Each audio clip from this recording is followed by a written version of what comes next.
Bago po natin tawagin si Brother Michael para po sa kanyang pangangaral ngayong umaga, akin po munang babasahin ang pagbabatayan ng kanyang pangangaral. Buksan po ninyo ang inyong mga Biblia sa Micah chapter 6, Mikas kabanata 6, babasahin po natin ang buong chapter. Micah chapter 6, verse 1. Pakinggan ninyo ngayon ang sinasabi ng Panginoon. Bumangon ka, ipaglaban mo ang iyong usapin sa harapan ng mga bundok at hayaang marinig ng mga burol ang iyong tinig. Pakinggan ninyo kayong mga bundok ang usapin ng Panginoon at kayong matitibay na pundasyon ng lupa. Sapagkat ang Panginoon ay may usapin laban sa kanyang bayan, at siya'y makikipagtalo sa Israel. O bayan ko, anong ginawa ko sa iyo? Sa ano kita pinagod? Sagutin mo ako, sapagkat ikaw ay aking iniahon mula sa lupain ng Ehipto, at tinubos kita mula sa bahay ng pagkaalipin. At aking sinugo sa unahan mo, sina Moises, Aaron at Miriam. O bayan ko, alalahanin mo kung ano ang isinasagawa ni Balak na hari ng Moab, at kung ano ang isinagot sa kanya ni Balaam na anak ni Beor, at kung ano ang nangyari mula sa Shittim hanggang sa Gilgal, upang iyong malaman ang mga matuwid na gawa ng Panginoon. Ano ang aking ilalapit sa harapan ng Panginoon at iyuyukod sa harap ng Diyos sa kaitaasan? Lalapit ba ako sa harapan niya na may mga handog na sinusunog, na may guyang 1 taon ang gulang? Nalulugod ba ang Panginoon sa mga libo-libong tupa o sa mga 10,000 ilog ng langis? Ibibigay ko ba ang aking panganay dahil sa aking pagsuway? Ang bunga ng aking katawan dahil sa kasalanan ng aking kaluluwa? Ipinapakita niya sa iyo, o tao, kung ano ang mabuti at ano ang itinatakda ng Panginoon sa iyo, kundi ang gumawa na may katarungan at umibig sa kaawaan at lumakad na may kapakumbabaan na kasama ng iyong Diyos. Ang tinig ng Panginoon ay sumisigaw sa lungsod, isang mainam na karunungan ang matakot sa iyong pangalan. Pakinggan ninyo, o lipi, at ang pagtitipon ng bayan. Mayroon pa kayang mga kayamanan ng kasamaan sa bahay ng masama? At ang kulang na panukat na kasuklam-suklam? Pawawalang sala ko ba ang mga taong may masamang timbangan at may isang supot na mapandayang panimbang? Sapagkat ang mayayamang tao ng lungsod ay puno ng karahasan. Ang kanyang mga mamamayan ay nagsasalita ng mga kabulaanan. At ang kanilang dila ay mandaraya sa kanilang bibig. Kaya't pinasimulan kitang saktan, ginawa kitang wasak dahil sa iyong mga kasalanan. Ikaw ay kakainin, ngunit hindi ka mabubusog, at iyong karumihan ay mapapasa gitna mo. Ikaw ay magtatabi, ngunit hindi makakapag-ipon. At ang iyong inipon ay aking ibibigay sa tabak. Ikaw ay maghahasik, ngunit hindi ka mag-aani. Ikaw ay magpipisa ng mga olibo, ngunit hindi ka magpapahid ng langis sa iyong sarili. Ikaw ay magpipisa ng ubas, ngunit hindi ka iinom ng alak. Sapagkat iningatan ang mga tuntunin ni Omri at ang lahat ng mga gawa ng sambahayan ni Ahab, at kayo'y nagsisilakad sa kanilang mga payo upang gawin kitang wasak, at ang iyong mamamayay hahamakin, at iyong papasanin ang pagputya ng aking bayan. Ito po ang salita ng Diyos, at ito pong tawagin ang tagapangaral ngayong umaga.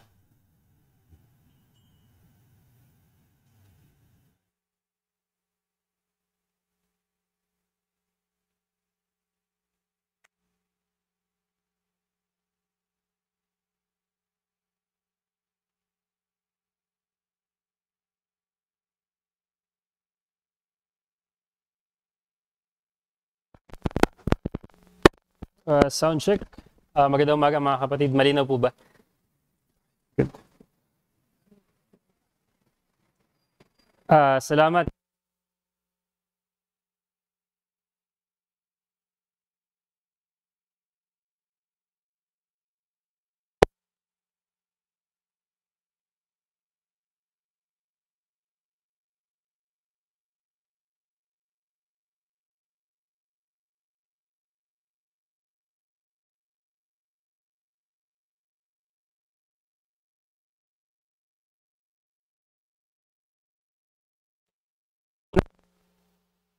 Bunga.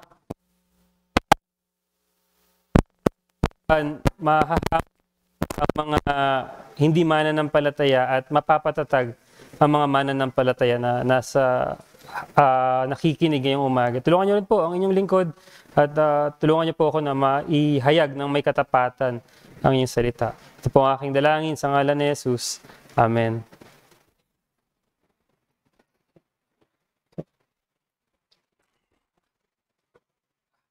Naalala niyo po ba ang istorya o yung kwento ni Haring David at saka ni Jonathan at ang kanyang anak na si Mephibosheth? So ito po yung story na yon. Matapos maging hari si Haring David sa Israel, naalala niya ang kanyang tipan kay Jonathan na anak ni Haring Saul na naging malapit niyang kaibigan. Ipinakita ni Jonathan ang malaking kabutihang loob kay David bago siya mamatay. Kahit na ang kanyang amang si Saul ay patuloy na nagtatangka sa buhay ni David. Sa 1 Samuel chapter 20, nagkaroon ng kasunduan si Jonathan at si David na papakitaan ng kabutihan ni David ang mga anak ni Jonathan kung sakali na may mangyaring hindi maganda kay Jonathan or kung sakaling mamatay si Jonathan. Mga taon ang lumipas, namatay si Jonathan at si Saul na kanyang ama. Nagsikap si David na hanapin ang mga natitirang miyembro ng pamilya ni Jonathan upang ipakita ang kabutihang loob na kanyang ipinangako kay Jonathan. Nalaman niya na buhay pa si Mephibosheth, anak ni Jonathan. Si Mephibosheth ay nasugatan noong bata pa siya at naging pilay. Siya ay nakatira sa isang lugar na tinatawag na Lodabar, malayo sa palasyo. So ipinatawag ni Haring David si Mephibosheth sa kanyang harapan at ipinakita ang isang kahanga-hangang kabutihan. Ibinalik ni David kay Mephibosheth ang lahat ng lupaing naging pag-aari ng pamilya ni Saul na lahi nila Jonathan. At inimbitahan niya na kumain siya sa mesa ng hari ng regular. Itinuring siya na isang anak ni Haring David. Isang malaking karangalan ito dahil bihira para sa bagong hari na magpakita ng kabutihan sa mga inapo ng dating hari, lalo na sa isang kaaway, si Saul. Pero, alang-alang kay Jonathan na kanyang kaibigan, nagpakita siya ng kabutihan sa kanyang mga anak. Ginawa niya ang mabuting bagay kay Mephibosheth, alang-alang kay Jonathan, naalala niya ang kabutihan ng kanyang kaibigan sa kanya. So, bakit ko nabanggit ang kwentong ito ngayong umaga mga kapatid? Dahil sa Micah chapter 6, tatalakayin natin ang kwento patungkol sa pag-alala ng kabutihan at kung paano naapektuhan nito o naaapektuhan ng kabutihan ang isang tao na nakatanggap ng kabutihan. Kagaya na lamang ng pinakitang kabutihan ni Haring David kay Mephibosheth bilang pag-alaala sa kabutihan ng kanyang kaibigan na si Jonathan. At ito ang mensahe na nais kong dalhin ngayong umaga. The remembrance of God's goodness leads us to walk in righteousness. Yun. Tatlong bagay Number 1, the charge. Number 2, the chance. And number 3, the change. Yon. Number 1, the charge. So, sa ilalim yan, witness. Ang una nating tatalakayin. Yan, witness. So, imagine, ang settings ng chapter 6 ay nasa isang korte or nasa isang hukuman. At ang nagsasakdal or yung complainant or yung tinatawag na plaintiff ay ang Panginoon, ang Diyos. At ang kanyang lawyer, tumatayong lawyer ng Diyos, ay si Propeta Micah. At ang kanyang isinasakdal or yung the one being charged ay ang kanyang bayan, ang kanyang unfaithful people. At ang mga witness, ganun kasi yung structure ng korte, mayroong witness. At ang tumatayong mga witness or saksi sa hukuman na yon ay ang mga hills, mountains, and ang earth. So sa Micah chapter 6 verse 1 and 2, ito po yung sinasabi. Babasahin ko siya sa NIV translation. Listen to what the Lord says. Stand up, plead my case before the mountains. Let the hills hear what you have to say. Hear, you mountains, the Lord's accusation. Listen, you everlasting foundations of the earth, for the Lord has a case against his people. He is lodging a charge against Israel. Saksi ang mga bundok, burol, at ang lupa sa mga kabutihan ng Panginoon sa kanyang bayan. Magmula pa nang sila ay umalis sa Egypt, naglakbay sa wilderness, at nakarating sa promised land. So, nabanggit ko, nakaalis sila sa Egypt, naglakbay sa wilderness, at nakarating sa promised land. Dahil sa verse 4 and 5, ipapaalala sa kanila ng Panginoon ang kabutihan niya sa kanila nang sila ay pinalaya sa slavery sa Egypt hanggang makarating sila sa lupang pangako. Eyewitness ang mga mountains, hills, and earth sa mga mabubuting bagay na ginawa ni Lord sa kanyang bayan. Gayon din naman, witness ang mga ito sa pagtataksil na ginawa ng Israel sa Diyos. Sa pagsamba nila sa mga Diyos-Diyosan, sa mga matataas na dako, sa mga burol, bundok, at punong kahoy, kagaya ng sinabi sa 2 Kings chapter 16 verse 4.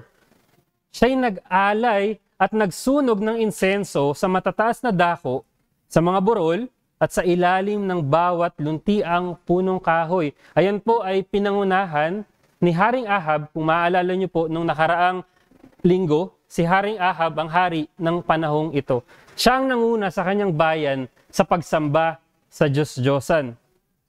Meron pong idiomatic phrase sa English na, if these walls could speak. Ginagamit tong expression na to sa ganitong paraan. If these walls could speak, they'd reveal all the secrets of our conversations. If these walls could speak, they'd tell you all the stories of this old house. Ang ibig sabihin nito ay kung ang mga pader o dingding ng isang lugar ay makapagsasalita, maaari silang magbunyag ng mga lihim, kwento, o mga pangyayari na nangyari sa isang lugar na hindi alam ng ibang mga tao. So parang ganun yung sinasabi sa verse 1 and verse 2.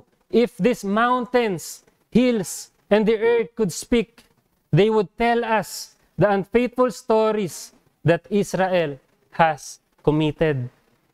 Mga kapatid, mga kaibigan na nandito ngayong umaga, ano ang mga stories behind those places na kung saan hindi ka nakikilala?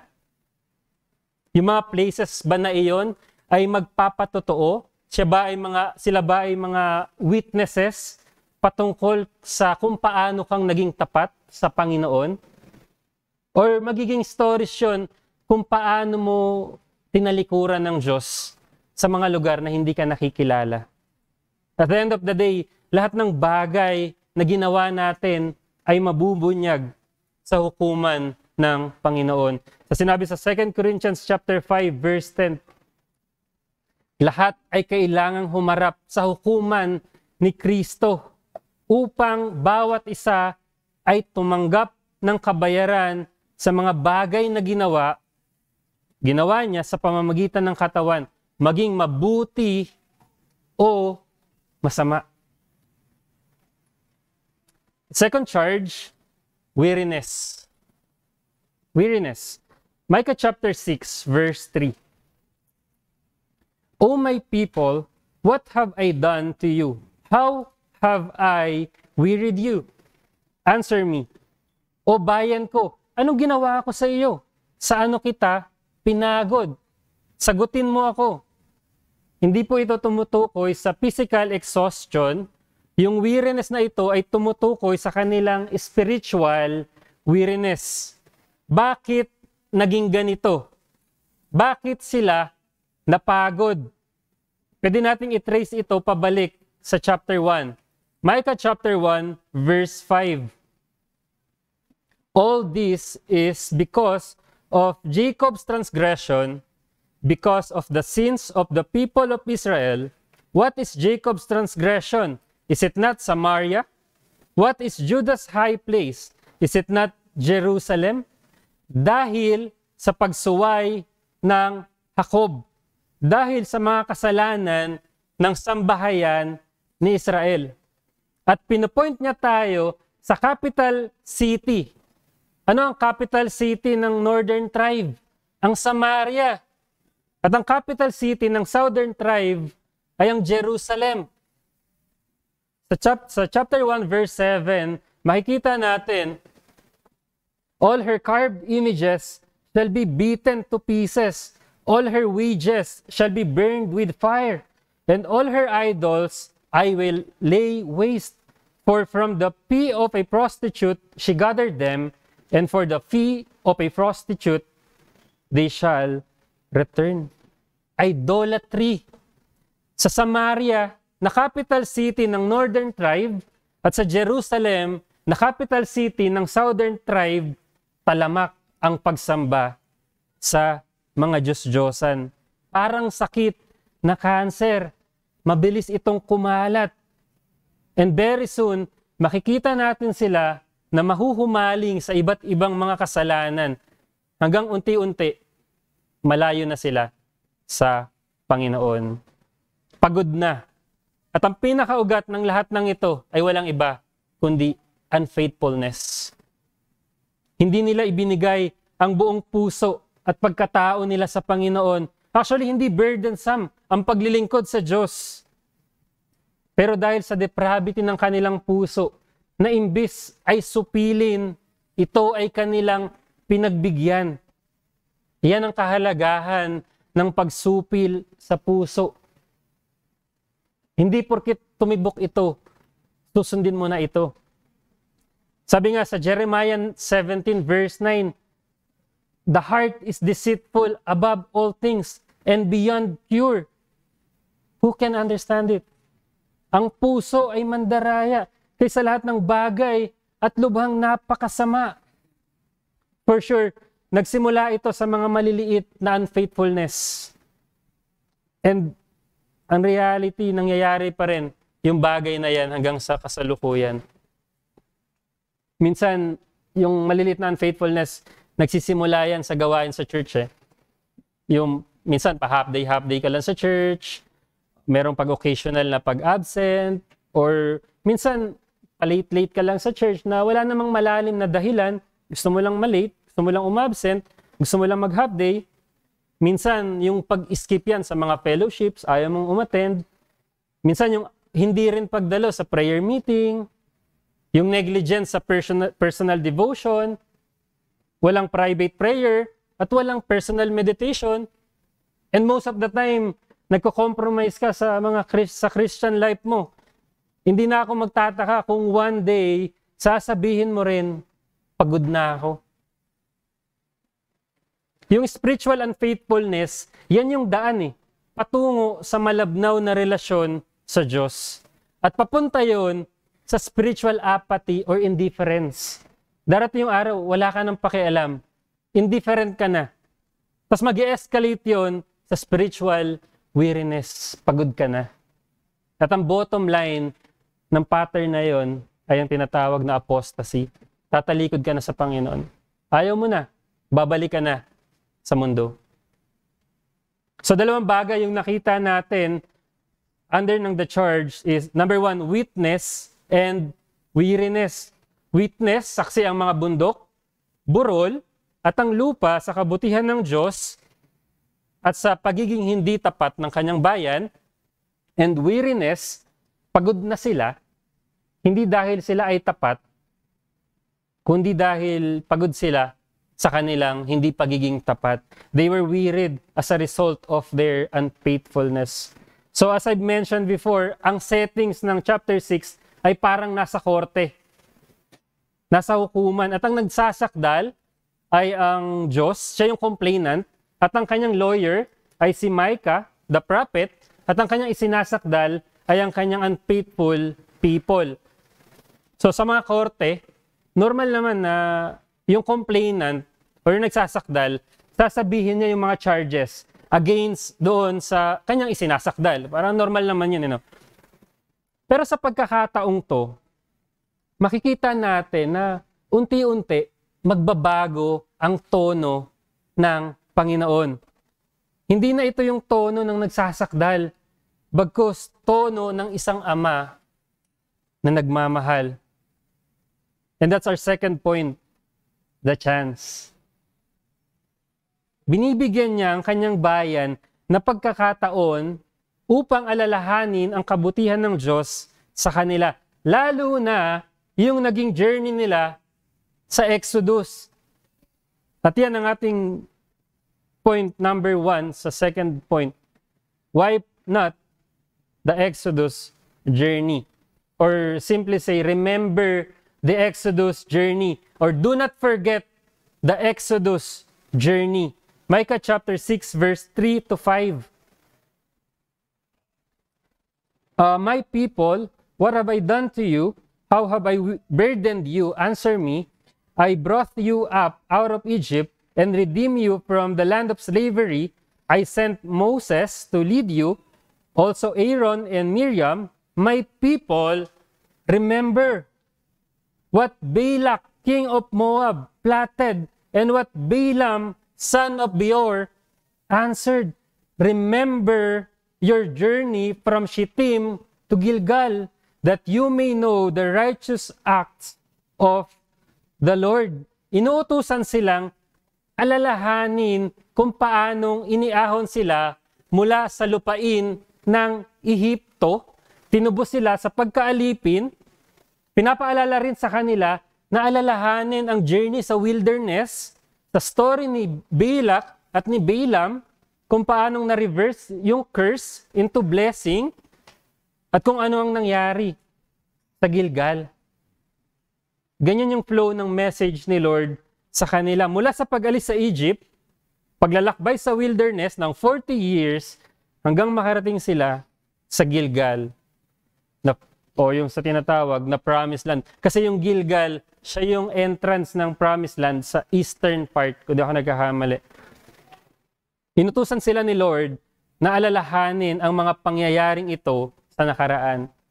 Dahil ang pag-alala sa kabutihan ng Diyos na ginawa sa kanila ay makakatulong upang mapaalalahanan silang mamuhay ng nararapat. And ayan ang mensahe natin ngayong umaga.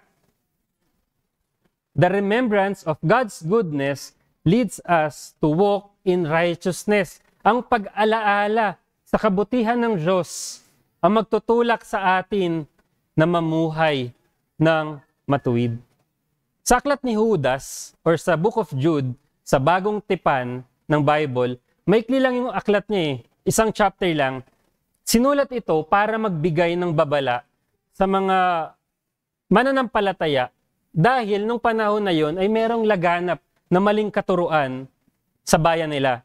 At binibigyan sila ng babala na mapanganib ang pakikinig sa mga maling mga false prophets. Bukod sa pagbibigay sa kanila ng babala, ang layunin ng aklat ni Judas ay patatagin ang pananampalataya ng mga mananampalataya na humaharap sa pag-uusig. Sa chapter 1 ng Book of Jude, verse 3, ganito sinabi,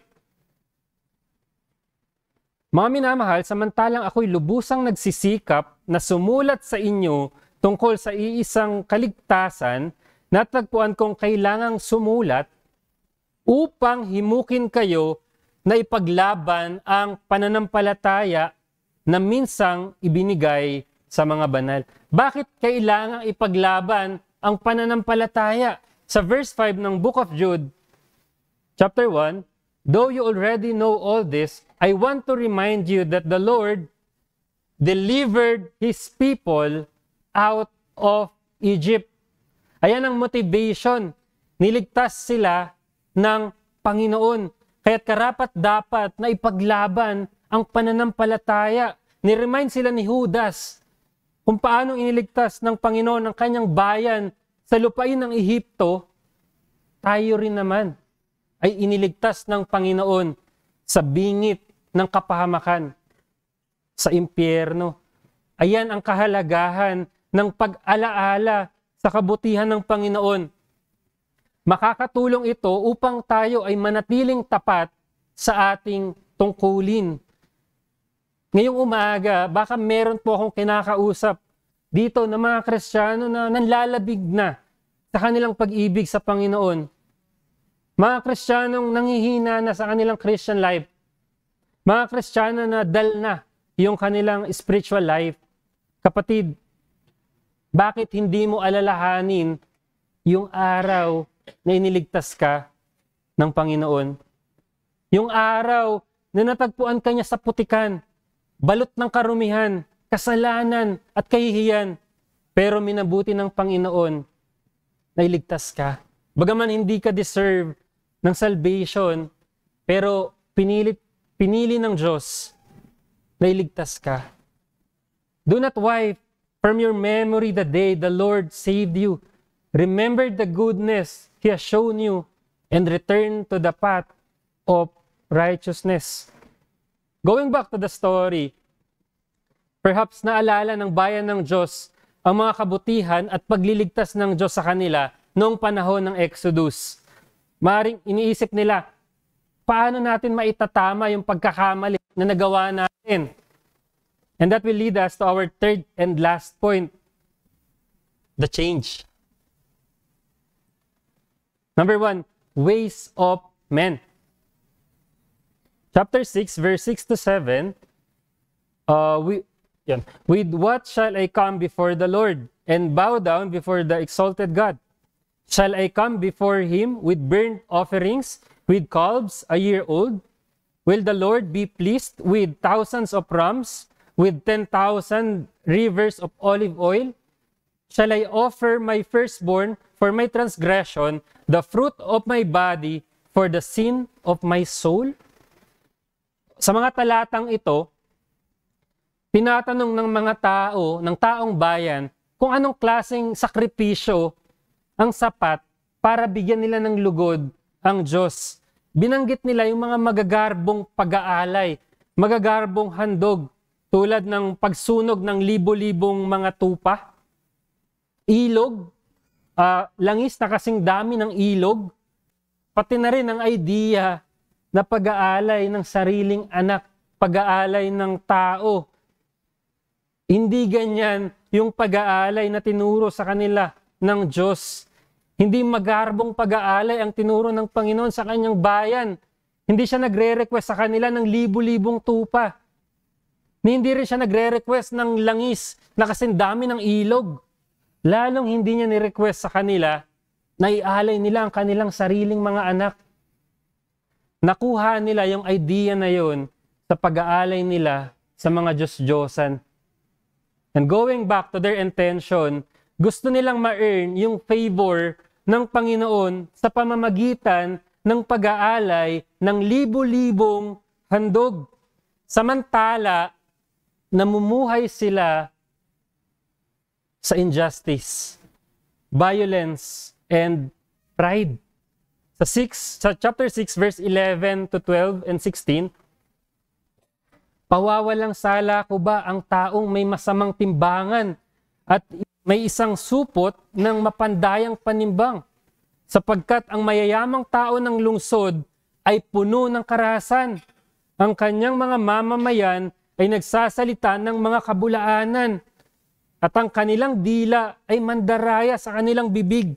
Verse 16, sapagkat iningatan ang mga tuntunin ni Omri at ang lahat ng mga gawa ng sambahayan ni Ahab, at kayo'y nagsilakad sa kanilang mga payo upang gawin kitang wasak, at ang iyong mamamayay hahamakin, at inyong mapapasanin ang pagkutya ng aking bayan. Inaakala nila na sa pamamagitan ng pag-aalay ng magarbo o ng libo-libong alay, magiging katanggap-tanggap na sila sa Diyos. Samantalang namumuhay sila sa kasalanan. Mga kapatid, mga kaibigan, ganyan yung default ng pag-iisip ng tao. We desire to please the Lord, but on our own terms. And yung terms na alam natin ay externals. Di ba yan yung problema ng mga scribes and Pharisees? Magaling sila sa mga externals. Ang sabi sa kanila ni Jesus, sa Matthew 23 verse 27, sapagkat tulad kayo sa mga pinaputing libingan na magandang tingnan sa labas, ngunit sa loob ay puno ng mga buto ng mga patay at ng lahat ng uri ng karumihan. Parang nicho. Magandang tignan sa labas, maputi, malinis, makinis, pero sa loob, nabubulok at puno ng karumihan. Yan ang ways of men. Panlabas na kabanalan. Kaibigan, ngayong umaga, ang pagpili mo na dumalo sa church ay isang mabuting bagay. Marangal na bagay ang pagpunta mo dito sa church ngayong umaga. Maaring pwede kang magstay sa bahay nyo, pumunta sa mall, mag-shopping, magala, at iba pa. Pero mas pinili mo na dumalo sa church, I believe mabuting bagay ang pinili mo. Isa itong marangal na pagpili na nandito ka sa iglesia ngayong umaga. Pero kung hihinto ka hanggang dyan lang, hanggang attendance lang sa church, kontento ka na sa level na attender, well, hindi mabuti yan, or should I say, masama yan. Huwag kang makontento na hanggang church attendance ka lang.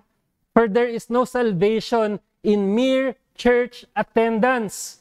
Though mabuti ang iyong pagdalo, ang iyong pagpili, pero walang kaligtasan sa pagdalo lang.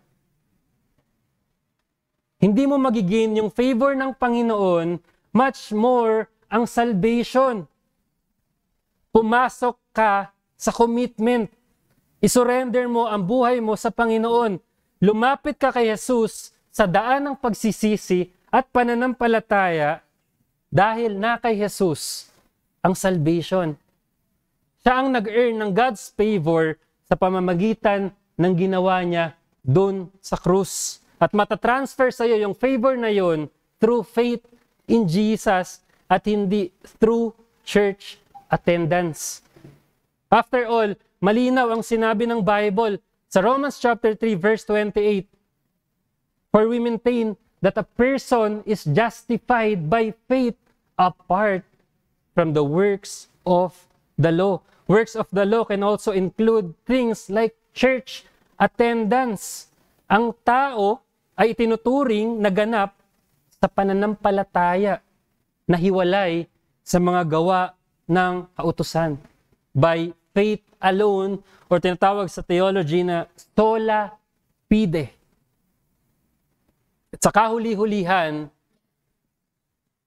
way of God. Nasa huling bahagi na po tayo. Sa verse 8 ng chapter 6, He has shown you, O mortal, what is good, and what does the Lord require of you? To act justly, and to love mercy, and to walk humbly with your God. So yung question, what does the Lord require of you? Ano ang nire-require ng Panginoon sa kanyang bayan? Ang answer, to act justly, and to love mercy, and to walk humbly with your God. Ang gumawa ng may katarungan umibig sa kaawaan, at lumakad na may kapakumbabaan.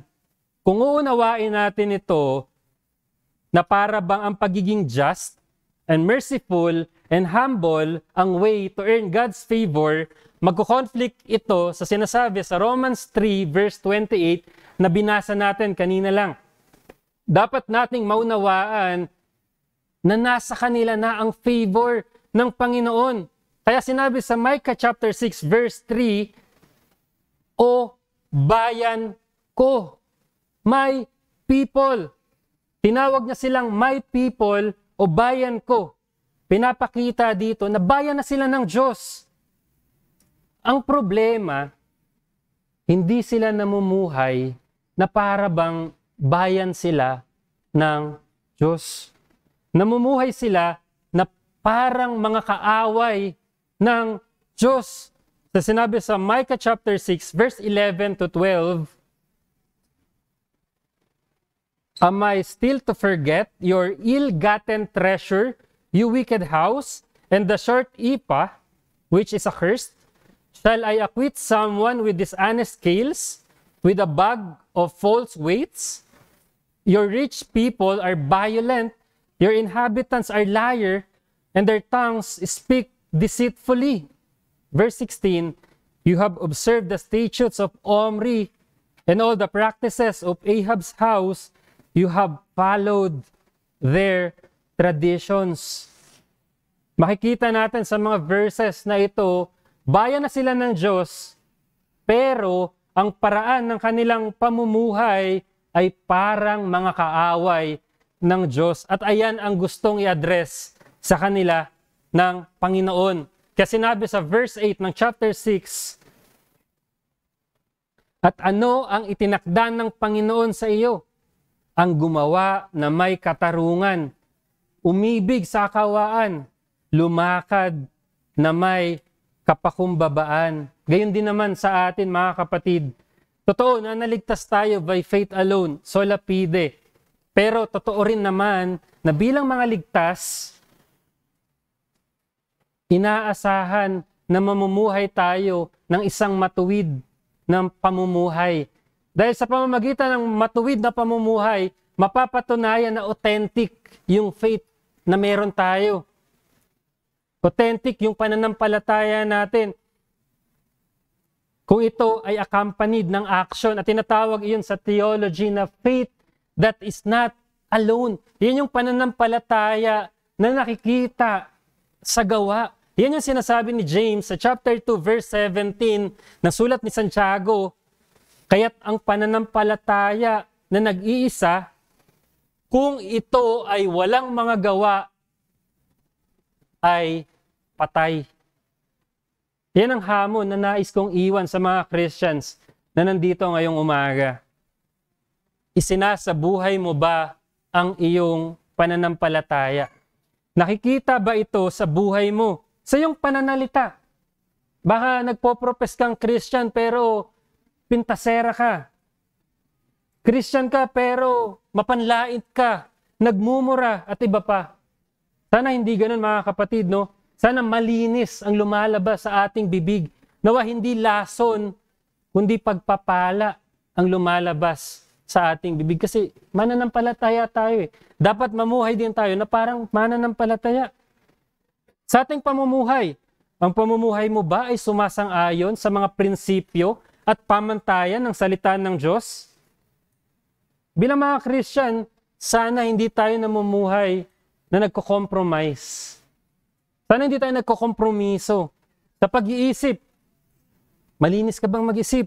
Sa mga actions.